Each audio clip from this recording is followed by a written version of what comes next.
This video is brought to you by viewers like you. Thank you. Be sure to subscribe and help get this video to 2,000 likes. And I say, hey!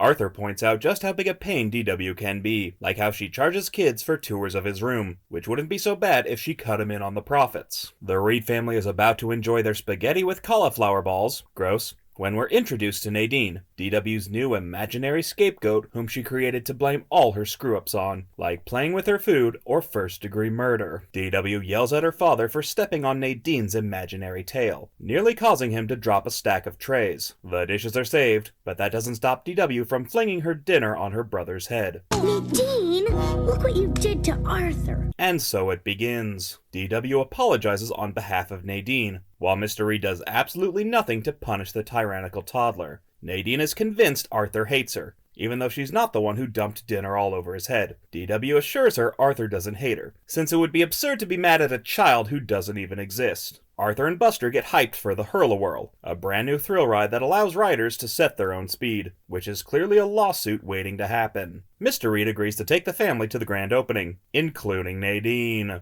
Arthur is worried DW will embarrass him at the theme park if she's seen talking to her imaginary friend. Cause I guess if DW is acting like a baby, then somehow that makes Arthur a baby by proxy? I don't know, kid logic or some bullshit. Arthur comes up with a plan to keep DW from coming along, while Buster speedruns juvenile diabetes. You like reading, right? Trade you my library card for half that piece of cake.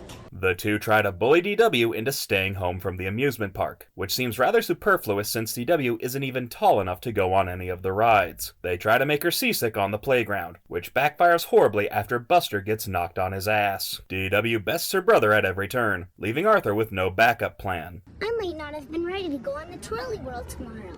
How can you go on a ride if you can't even say the name right? Hey, I've been to this place and I can't pronounce it for shit. Back off, Arthur. It's the day of the grand opening, and DW is camped out in the driveway. Arthur makes one last-ditch effort to ditch Nadine by tricking DW into thinking she's sick. Arthur, you sneaky bastard.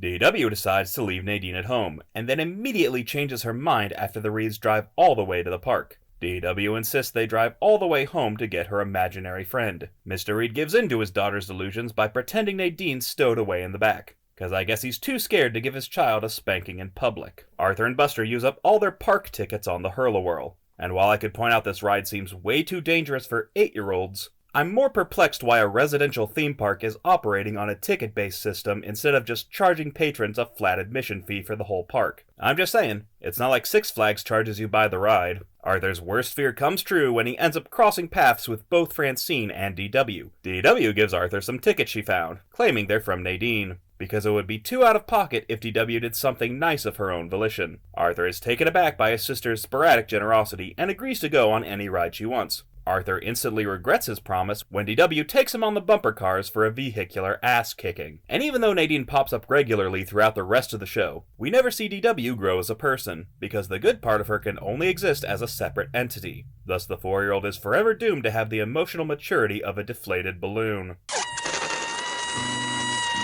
Let's review. DW created an imaginary friend for the sole purpose of having someone to blame for all her shenanigans. She threatened to ruin Arthur's trip to the amusement park unless she could bring the imaginary Nadine along. When Arthur tried to leave Nadine behind, DW refused to go into the park until her father agreed to let her have her way. And even when DW did something nice for her brother, she used it to blackmail him into letting her beat him up on the bumper cars. F-U-D-W. And I say, hey! Hey, I have a Patreon. Sign up at patreon.com/mattneff to get your name in the thank you credits, along with early access to every FUDW and the chance to vote for future episodes. If there's a movie or show you'd like me to talk about, top-tier patrons can commission a review for my channel. Check out the link in the description to become an FUDW superfan.